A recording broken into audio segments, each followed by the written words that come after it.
All India Radio presents Morning News.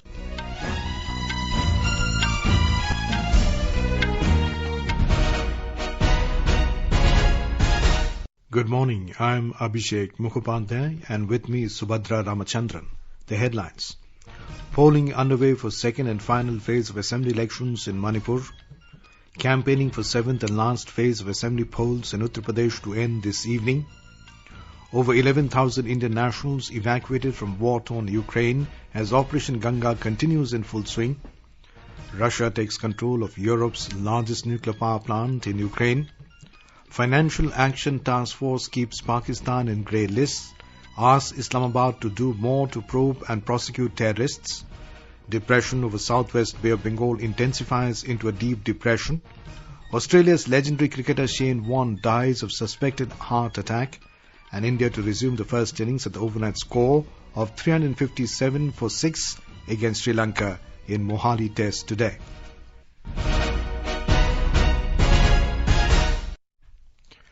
As we start the bulletin, we appeal to our listeners to stay safe from COVID-19 by following these 4 simple steps. Get fully vaccinated, wear a face mask, maintain 2 gaz ki duri for social distancing, focus on hand and face hygiene. And now the news in detail. Polling is underway for second and final phase of assembly elections in Manipur. The voting, which began at 7 this morning, will end at 4 in the evening. Voting is taking place for 22 constituencies spread over 10 districts in this phase. These districts are Thobal, Kakching, Tamenglong, Noni, Jiribam, Chandel, Tengnopal, Ukhrul, Kamjong and Senapati. 92 candidates, including 2 women, are in the fray in this phase. BJP has fielded 22 candidates while Congress is contesting on 18 seats. NPP and NPF have fielded 10 candidates each. Now we go over live to our correspondent JJ Thokchom for the latest update on polling. Thokchom, where are you right now and how is the polling progressing there? Right now I am at one of the polling stations of Lilong Assembly constituency under Thobal district. The weather is clear and sunny and a large number of voters are already in long line to cast their votes. There are separate lines for female and male voters and it is seen that the male voters outnumber their counterparts.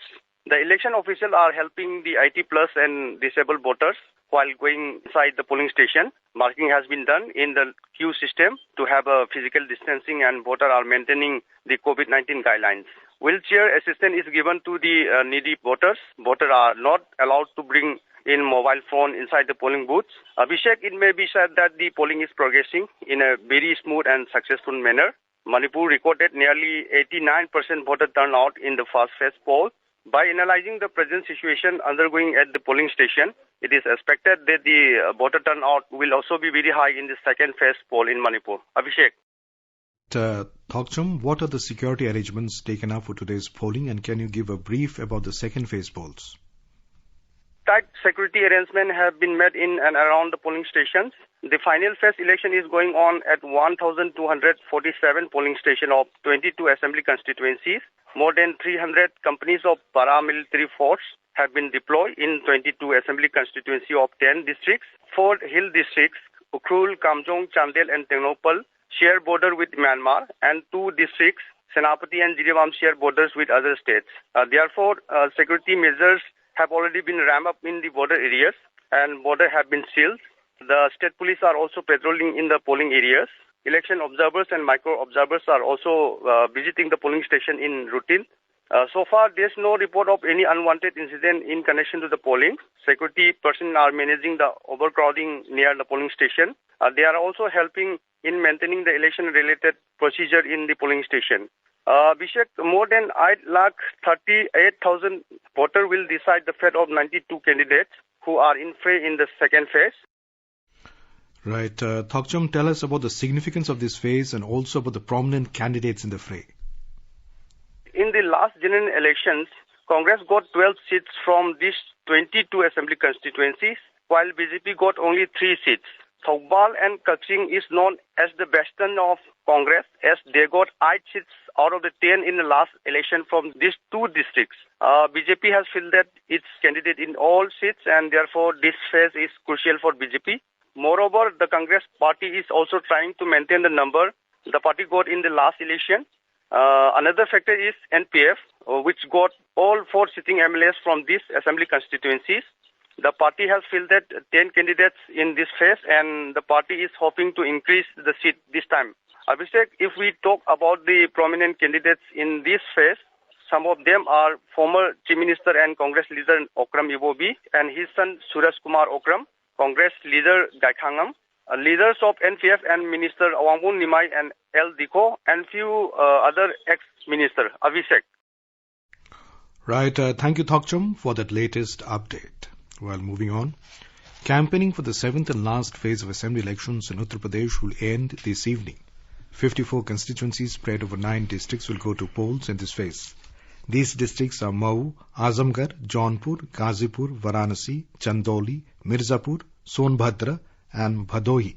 A total of 613 candidates are in the fray for this phase. A report. More than 1 month long high decibel poll campaign will end today evening in Uttar Pradesh. Only few hours are left for the political parties to pull voters towards their side in the political hotbed of Purvanchal region. Senior BJP leader and Prime Minister Narendra Modi will first hold a meeting with intellectual class of Varanasi and later he will address a rally in Khajuri area. Prime Minister reached Varanasi yesterday and held a roadshow. Later he interacted with common people of the city and had a cup of tea with them at a tea stall also. Samajwadi Party President Akhilesh Yadav also led roadshow later in the evening. Union Information and Broadcasting Minister and BJP's co-in-charge for UP elections Anurag Singh Thakur held a meeting with people of medical fraternity in Varanasi. Congress General Secretary Priyanka Gandhi Vadra yesterday held a rally in Varanasi and is scheduled to address a poll program today in Jaunpur and Ghazipur districts. Sushil Chandra Tiwari, AIR News, Varanasi. Defence Expo 2022 scheduled to be held in Gandhinagar has been postponed due to logistics problems being experienced by the participants. It was scheduled to be held from the 10th to 14th of this month. The new dates will be communicated in the due course. Over 11,000 Indian nationals have been evacuated from the war-torn Ukraine so far as Operation Ganga continues in full swing.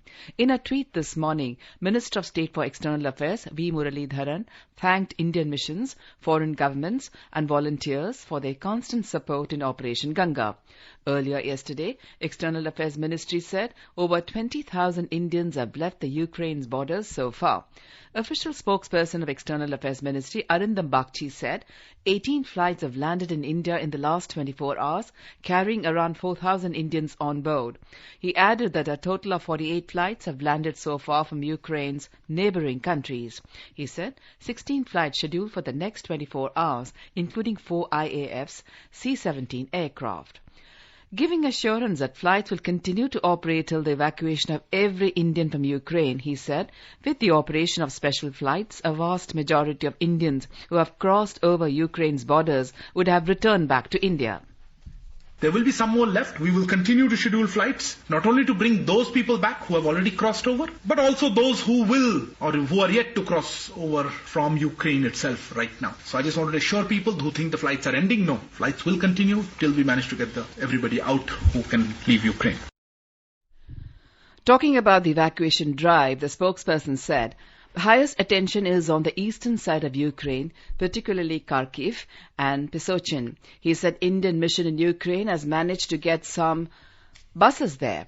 He said around 300 Indians are stranded in Kharkiv, 900 in Pisochin, and more than 700 in Sumy.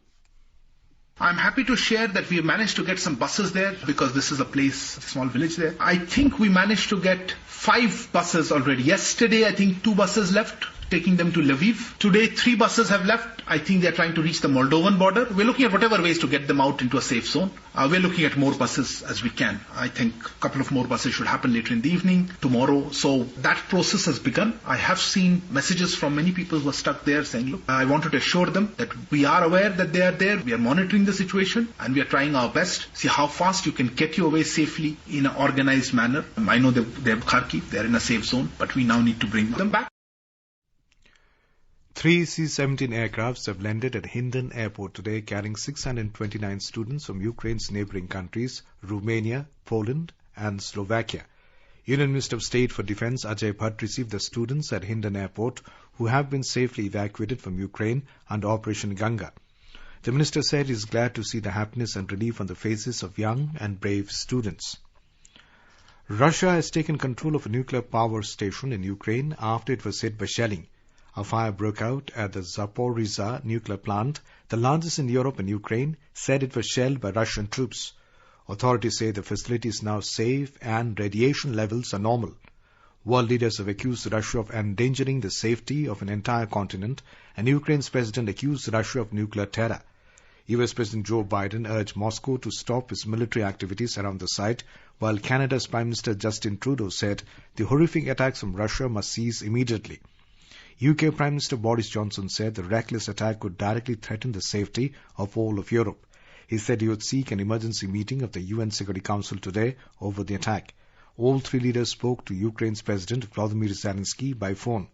Ukraine's President Zelensky said Russia wanted a repeat of Chernobyl, the site of the world's worst nuclear disaster in 1986. Russia's defense ministry blamed the attack on Ukrainian saboteurs, calling it a monstrous provocation without providing evidence. A video feed from the nuclear plant showed blasts lighting up the night sky and sending up plumes of smoke. According to Ukraine's nuclear inspectorate, buildings around one of the plant's 6 power units have been damaged without affecting its safety. Russian President Vladimir Putin yesterday signed a bill introducing a prison sentence of up to 15 years for those spreading information that goes against the Russian government's narrative on Ukraine. The bill criminalizing the intentional spreading of what Russia deems to be fake reports about military action. The bill was passed by both houses of parliament earlier in the day. Russian authorities have repeatedly decried reports of Russian military setbacks in Ukraine as fake news. The new law envisages sentences of up to 3 years or fines, but the maximum punishment rises to 15 years for cases deemed to have led to severe consequences. The Paris-based Financial Action Task Force FATF has once again retained Pakistan on the increased monitoring list, also known as the Grey List, and called the country to work on complex money laundering investigations and prosecutions. This decision was made after the conclusion of the 4-day FATF plenary from March 1st till 4th. Pakistan has been on the FATF's Grey List for deficiencies in its counter-terror financing and anti-money laundering regimes since June 2018. This grey listing has adversely impacted its imports, exports, remittances and limited access to international lending. You are listening to the morning news on All India Radio. A reminder of the headlines before we move on. Polling underway for second and final phase of assembly elections in Manipur. Campaigning for the 7th and last phase of assembly polls in Uttar Pradesh to end this evening. Over 11,000 Indian nationals evacuated from war-torn Ukraine as Operation Ganga continues in full swing. Russia takes control of Europe's largest nuclear power plant in Ukraine. Financial Action Task Force keeps Pakistan in grey list, asks Islamabad to do more to probe and prosecute terrorists. Depression over Southwest Bay of Bengal intensifies into a deep depression. Australia's legendary cricketer Shane Warne dies of suspected heart attack. And India to resume their first innings at overnight score of 357 for 6 against Sri Lanka in Mohali Test today. For quick news updates round the clock, follow us on our Twitter handle @AIR News Alerts. अपने business को बढ़ाने के लिए लीजिए आकाशवाणी का सहयोग और दीजिए उसे बुलंदियों के पंख। आपका बिजनेस लोकल है या राष्ट्रीय, आकाशवाणी देती है उपभोक्ताओं तक पहुंचने का हर विकल्प। और अब तो आप घर, दफ्तर या दुकान पर बैठे बैठे कर सकते हैं आकाशवाणी के किसी भी केंद्र के लिए विज्ञापनों की बुकिंग। आकाशवाणी के विभिन्न चैनलों पर विज्ञापन देना सुलभ और सस्ता। बुकिंग है तो संपर्क करें 8700014242 पर 8700014242। Welcome back. You're listening to the morning news. India's COVID-19 vaccination coverage has crossed 178 crore 52 lakh mark. Union Health Ministry said that more than 21 lakh 70,000 vaccine doses were administered yesterday. It said over 2 crore 4 lakh precaution doses for the identified categories of beneficiaries for COVID vaccination have been administered so far.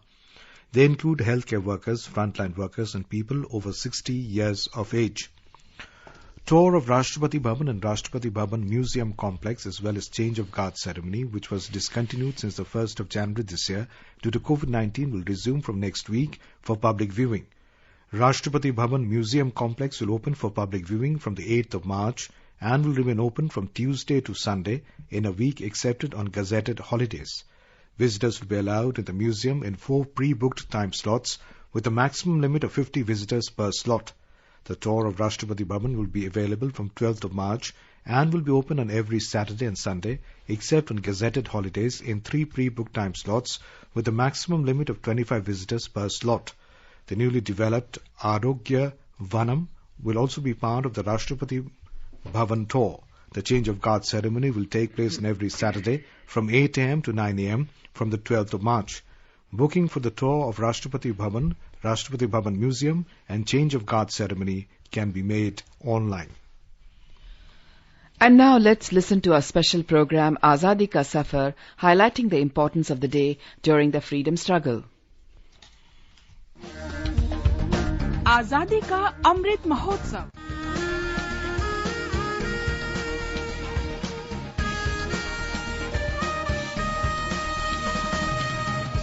Azadi Ka Safar with AIR News, Birth of a Nation. India's glorious freedom struggle is one of the greatest struggles the modern world has ever witnessed. AIR News brings you a glimpse of the struggle every day. On the 5th of March 1931, the Gandhi-Irwin Pact was signed. The political agreement marked the end of Satyagraha against the British government that Gandhiji had initiated with the Salt March. Gandhiji had initiated the Salt March between March and April 1930. The Great March for Liberty began. Gandhi started on his 241-mile-long trek from the ashram to Dandi, a village on the sea coast, along with his chosen band of 78 ashram inmates, symbols of the national determination with a strong resolve and undaunted look. 61-year-old Gandhi, with his undying faith in the justice of the cause he was pursuing, and in the success of the great campaign he had embarked upon, marched at the head of the procession with quick and unfaltering steps. Bapu's arrest and imprisonment at the end of the march sparked off one of his more effective civil disobedience movements in British India.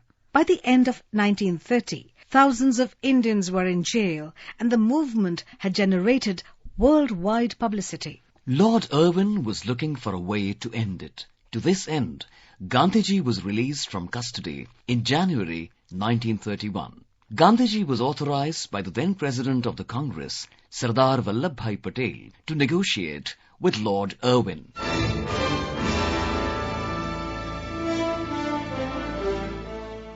As per the pact, Gandhiji, on behalf of the Indian National Congress, agreed to discontinue the civil disobedience movement.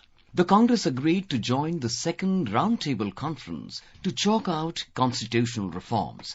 It was also agreed that the British would withdraw all orders imposing curbs on the activities of the Indian National Congress.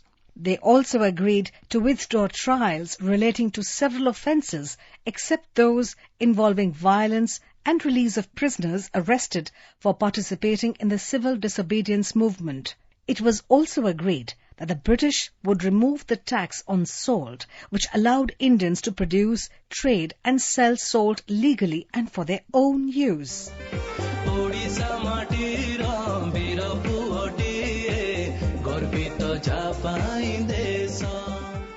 We also remember freedom fighter and statesman Bijayananda Patnaik, popularly known as Biju Patnaik, who was born on the 5th of March 1916. Considered the architect of modern Odisha, Biju is lovingly referred to as the hero of Kalinga and the Karavela of Kalinga.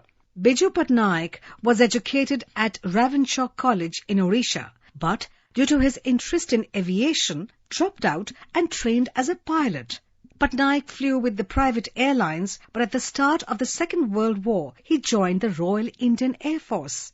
While in service, he developed an interest in nationalist politics and used Air Force transports to deliver what was seen as subversive literature to Indian troops. He was jailed by the British for dropping political leaflets to Indian soldiers fighting under British command in Burma and flying clandestine missions that carried Congress party leaders from hideouts across India to secret meetings that charted the independence struggle.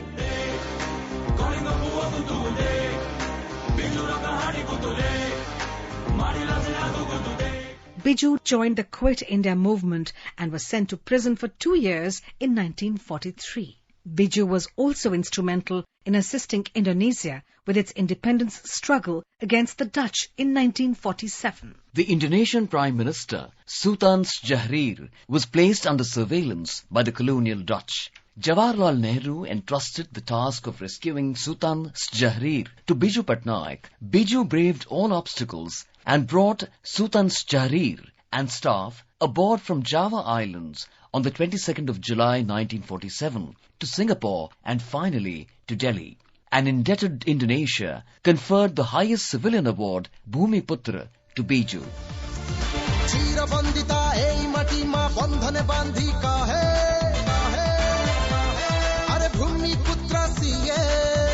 In 1946, Patnaik was elected uncontested to the Odisha Legislative Assembly from North Cuttack constituency. He served twice as the Chief Minister of the state of Odisha. We salute the great freedom fighter. That brings us to the end of this episode of Azadi Ka Safar with AIR News. See you in the next episode tomorrow.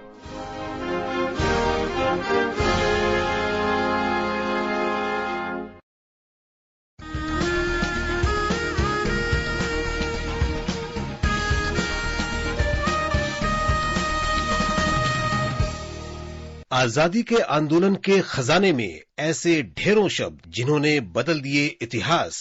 तारीख बदलने वाले लफ्जों पर आकाशवाणी समाचार प्रसारित कर रहा है विशेष कार्यक्रम धरोहर हर सोमवार।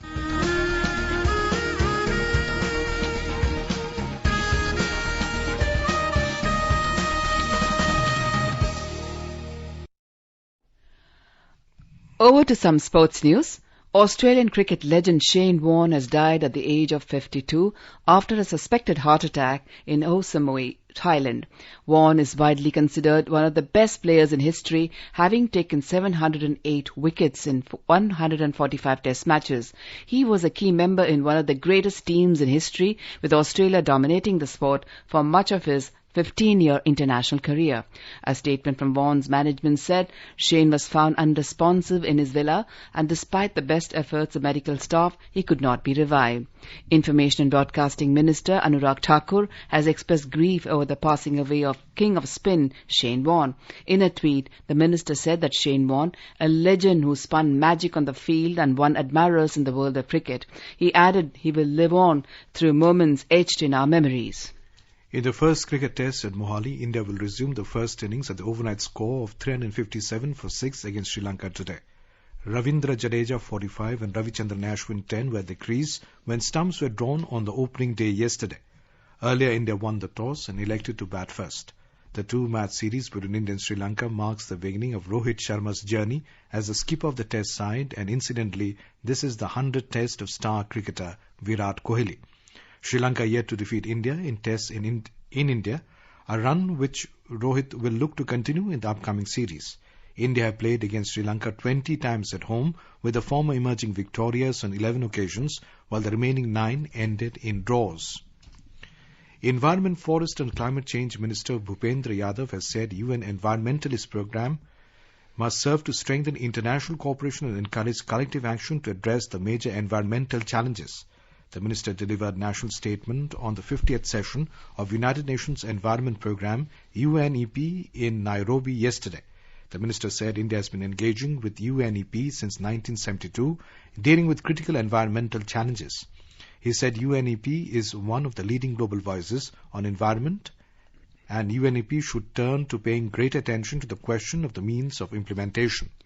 The depression over the southwest Bay of Bengal has intensified into a deep depression as observed last evening. A bulletin issued by the IMD says the weather system is moving closer to Trincomalee in Sri Lanka now.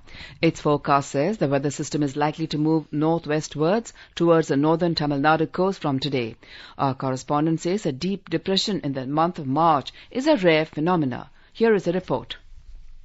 The India Meteorology Department in Chennai says that though the weather system has gained strength to become a deep depression, the possibility of it to further intensify into a cyclone is very bleak, as it is expected to lose its steam on its way to the shores. The weather officials say most of the weather models point to the system dissipating in the sea itself without crossing the shores. However, they say there is the possibility of light to moderate rain in northern coastal Tamil Nadu today and tomorrow, with heavy rain at isolated places. A deep depression in the month of March in Tamil Nadu and its adjoining region is a rarity, say the IMD officials, which has been echoed by weather bloggers as well. Jai Singh, AIR News, Chennai.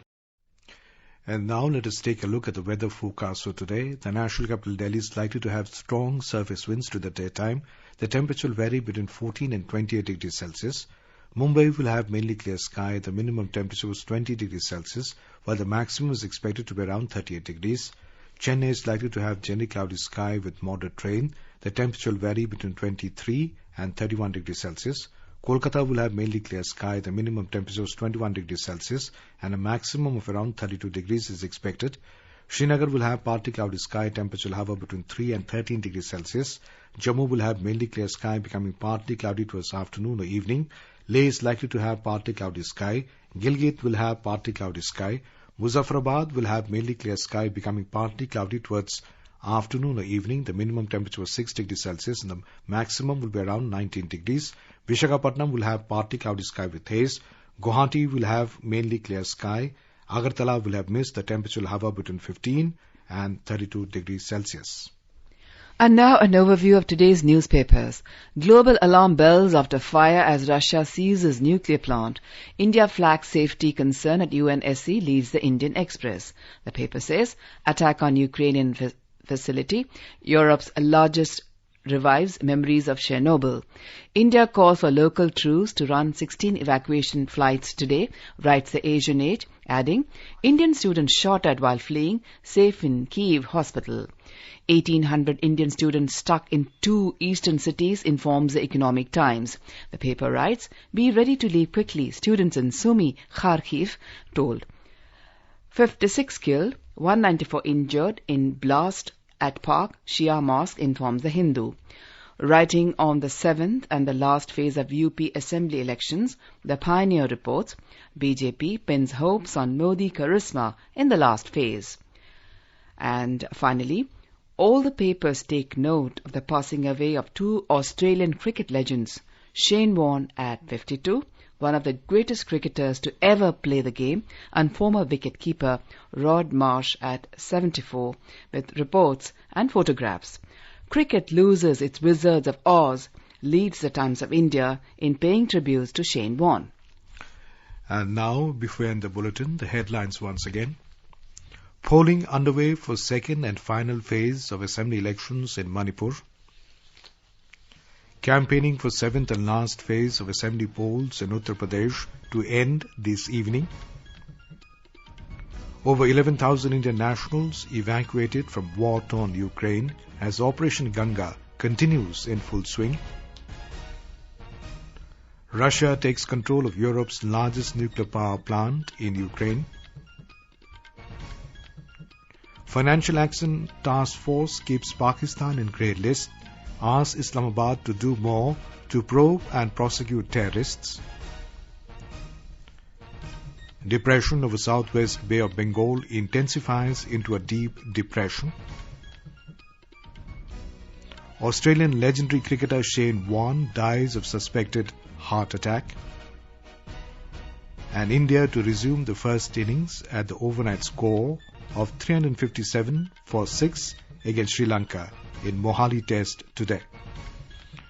And for details of these stories and more, log on to our website www.newsonair.gov.in and News on AIR app. And with that, we end the morning news. Have a nice day.